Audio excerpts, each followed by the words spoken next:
আসসালামু আলাইকুম। তোমরা সবাই কেমন আছো? আশা করি আল্লাহর রহমতে খুব ভালো আছো।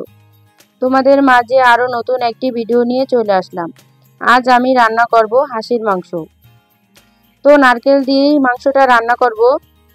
সেজন্য আমি এখানে মাংস, এদিকে নারকেল, পেঁয়াজ কাটা এগুলো সব নিয়েছি। এখন আমি নারকেলটাকে ব্লেন্ডারে পেস্ট করে নিব। তো জারে ঢেলে নারকেলটা দিলাম, এতো পেস্ট করে নিয়েছি। চলে আসলাম রান্না করতে। এখন চুলায় কড়াইটা বসিয়ে দিলাম। তো এখানে বেশ কিছু পেঁয়াজ দিয়েছি, 1 কাপ পরিমাণ। পেঁয়াজটা আমি ভেজে নিচ্ছি।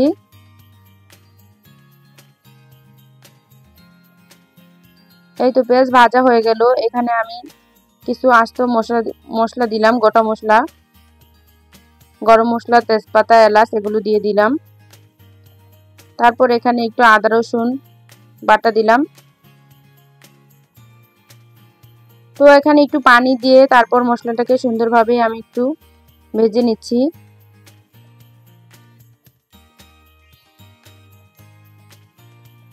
এরপর স্বাদ মতো লবণ দিয়ে দিলাম।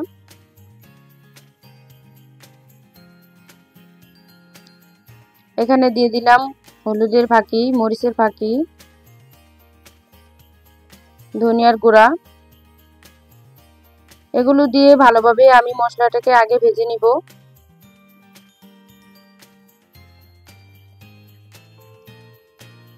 এই তো মশলাটা কিছুক্ষণ কষিয়ে নিয়েছি। তারপর এখানে নারকেল বাটাটা দিয়ে দিলাম। তোমরা তো অনেকভাবেই খেয়েছো হাঁসের মাংস রান্না করে, তো এভাবে কজন খেয়েছো অবশ্যই কমেন্ট করো। আর এভাবে হাঁসটা রান্না করলে খুব ভালো লাগে খেতে। তো কিছুক্ষণ ঢাকা দিয়ে আমি নারকেলটাকে কষিয়ে নিলাম। দেখো নারকেল থেকে তেলটা ছেড়ে দিয়েছে। এই পর্যায়ে আমি মাংসগুলো দিয়ে দিব।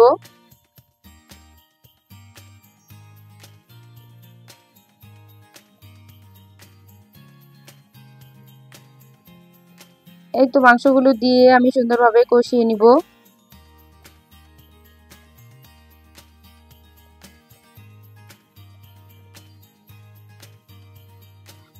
ঢাকা দিয়ে কিছুক্ষণ কষিয়ে নিয়েছি। দেখো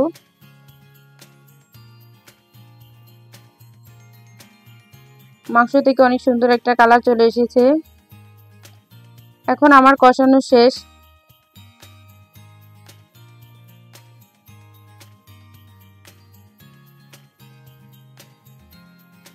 এভাবে আমি 2-3 বার করে ঢাকনা উঠিয়ে নেড়েচেড়ে দিয়েছি।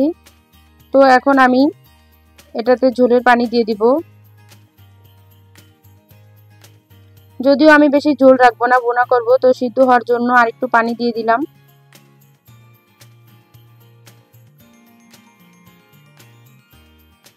এই তো পানিটা দিয়ে আবার ঢাকা দিয়ে দিব।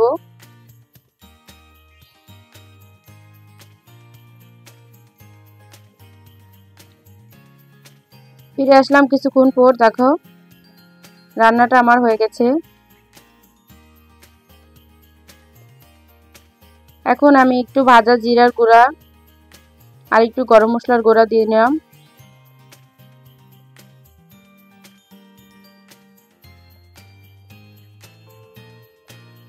আমার ভিডিওটি যদি তোমাদের ভালো লাগে অবশ্যই চ্যানেলটা সাবস্ক্রাইব করে আমার পাশে থাকবে।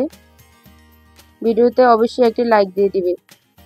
এই তো ফাইনালি আমার রান্নাটা হয়ে গেল। দেখো আজকের ভিডিওটি এই পর্যন্তই। সবাই ভালো থেকো। আল্লাহ হাফেজ। আসসালামু আলাইকুম।